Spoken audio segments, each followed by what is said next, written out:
they're just trying their best to not let Pierre win because they know they're done. They're just desperate, and you know, I pray for them because I can't imagine being in that job and how they sleep at night. I don't know how they live with themselves.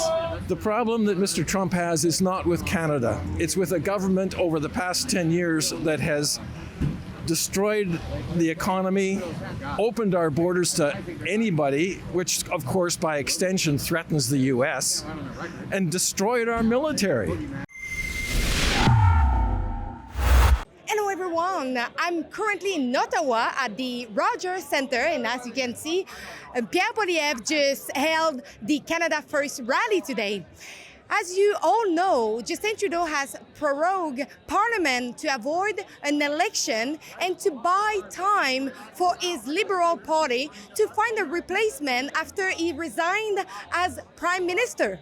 Recent polling from Lavoie shows that if the Liberal Party front-runner with banker candidate Mark Carney, the Conservative would be tied with them in a support at 37%. However, other polling has come out showcasing Poilievre is still in the lead by double digits. We have also heard Mark Carney say he would use all the government's emergency powers to push its green energy agenda. This is shocking since he would automatically become the Prime Minister if he wins the Liberal leadership race. The Emergencies Act gives the government the ability to override your rights and should only be used in extreme situations like war. Remember when Trudeau invoked them against peaceful protesters in Ottawa during the Freedom Convoy exactly 3 years ago? Let's discuss all of this with the attendees. Our national museums will celebrate the great achievements of Canada, telling the unvarnished truth that on balance, this is the greatest country on earth precisely because of the goodness of those who came before and sacrificed so that we could have what we call Canada today. We will celebrate. We will celebrate rather than tearing down our heroes in history. We will defeat this insidious and divisive cancel culture that sought to destroy our national pride and monuments. They've even tried to destroy the great founder of this country, John A. Macdonald. Well, I've got a message for them. If there were no John A. Macdonald, there would be no Canada. Under a Conservative government, I promise you we will build new statues and name new public structures after the great founding Prime Minister of our country. Why was it important for you to be here today? Because I want to support Canada, and it's Canada first always. Well, I think it's important to show support to Pierre Poilievre. I think he is going to make a huge difference in this country. He's got the courage, the tenacity to make a difference, and I just wanted to come here and support him, that's all. C'est parce que j'ai des amis dans le Parti conservateur qui partagent les mêmes opinions, positions politiques que moi. Puis avec eux, je m'entends bien avec eux, je peux avoir des bonnes discussions avec eux. Oh, well, this is Canadian politics. It's a history unfolding. And so I like to be part of watching Canadian history unfold. And it's so nice to kind of shift into the next part, which is, what are we going to do when we have the power we're seeking? And the power is at hand. And we are ready. We're ready to do the repair work and heal the country. I spent 3 weeks here at the convoy, truckers' convoy. I just could not sit at home and watch what's going on with this country. It's become an embarrassment right now, and so I'm hopeful that Pierre will give us some encouraging words because he's really the only hope I see. Je trouve que c'est important de se mobiliser pour venir supporter M. Pierre Poilievre.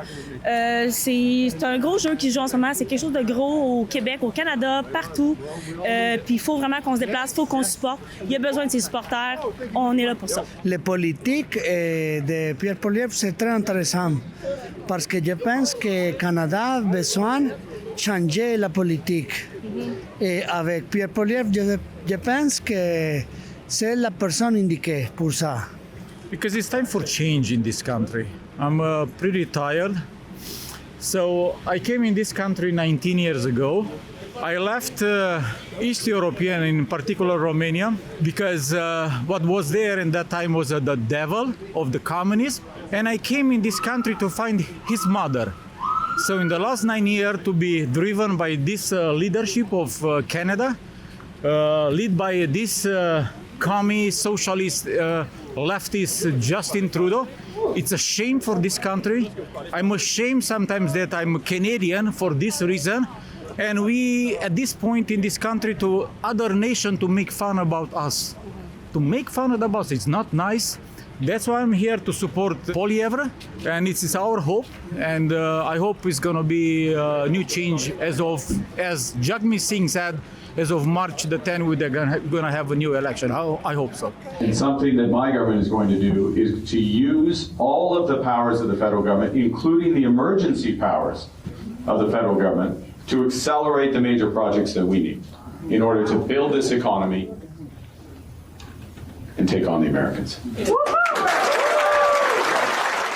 Do you think that we could build the Canadian Pacific Railway today? Or would there be some squeaky, radical protester chaining himself to a tree like Minister Guilbeault? I don't know if you heard recently, but Mark Carney said that he's ready to invoke the emergency powers to build green energy project. And so I'm asking the people if they have any concern about that, because we are remembering the last time the emergency power was invoked, they beat up people that was protesting. Oh, well, as Pierre Trudeau once said, just watch me. I like that. Cost? At any cost? How far would you go with that? How far would you extend that? Well, just watch me. In fact, I'm a good supporter of the Trudeau group, including Justin Trudeau. I think he did an excellent job. Mm-hmm. He always kept cool. He spoke calmly and deliberately. And now his approach has become much more assertive. He's a very good prime minister. It is shocking that somebody like that would threaten, and I use the word threaten, to use the Emergencies Act to promote his own personal agenda. Because if you read his book and listen to what he's been saying over the years, he has an agenda that would ruin our economy. You threaten our oil and gas industry. I mean, we can reduce our pollution, but to threaten our oil and gas industry, which finances basically the country with the equalization and everything else, it is absolutely astounding that he would make such a comment. C'est quand même incroyable parce que les mesures d'urgence, c'est des cas exceptionnels. Alors, ça prend un gouvernement qui prend des décisions. C'est exactement ça avec Pierre Poilievre. Ça prend un gouvernement qui a le courage de prendre des décisions pour le bien commun.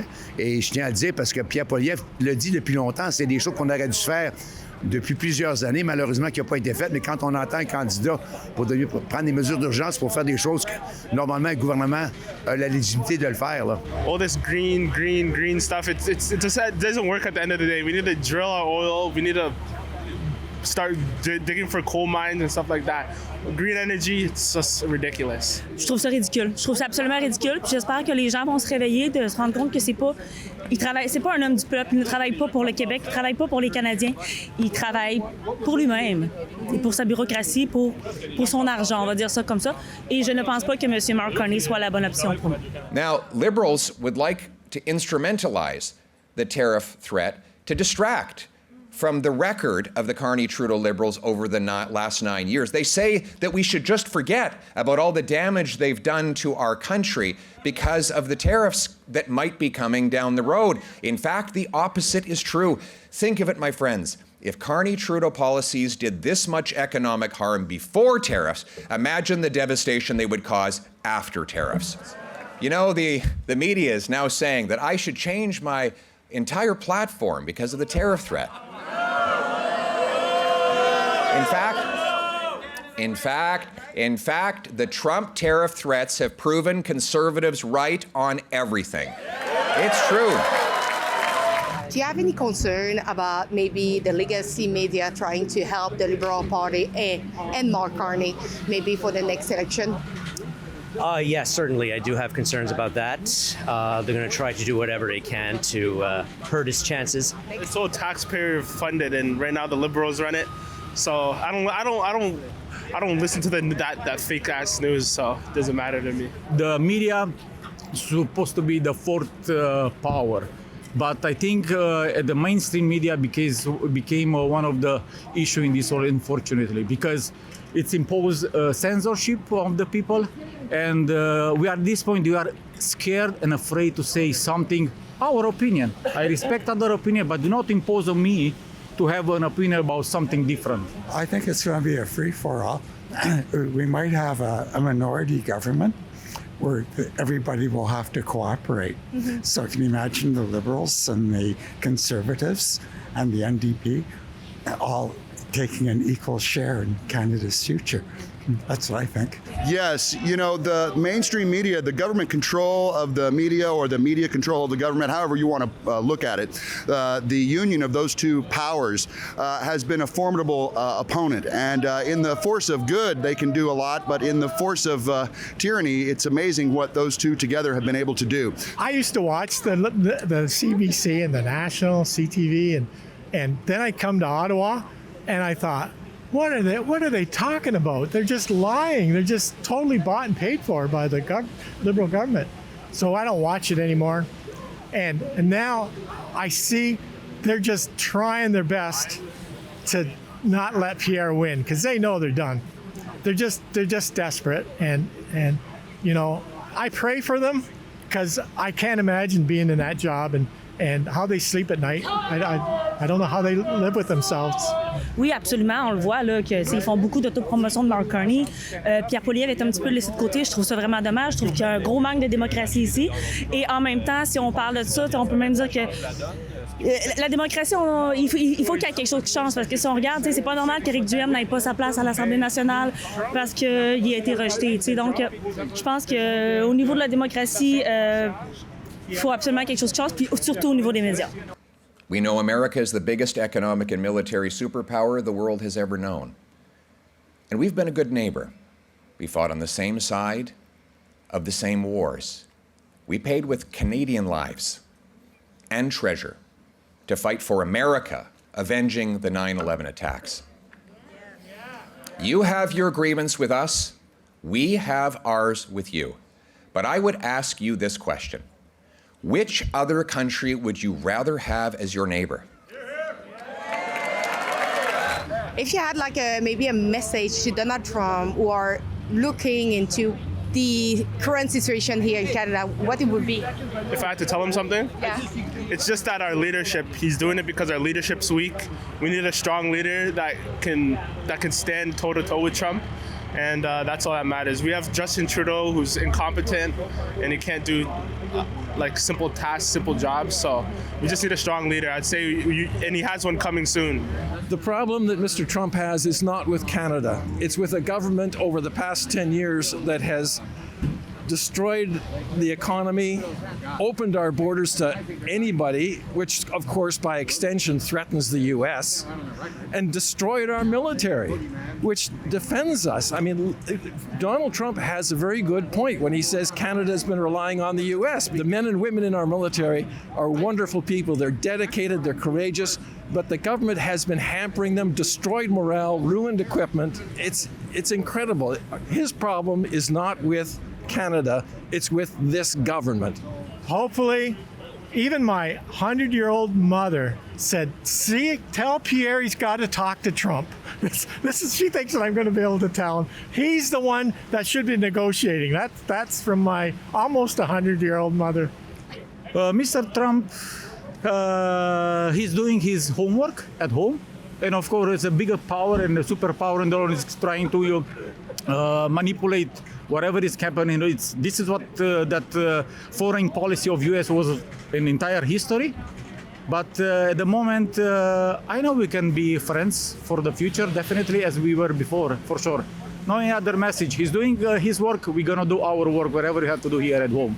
You know, I think what he's doing right now is basically it's using Canada as a bargaining chip.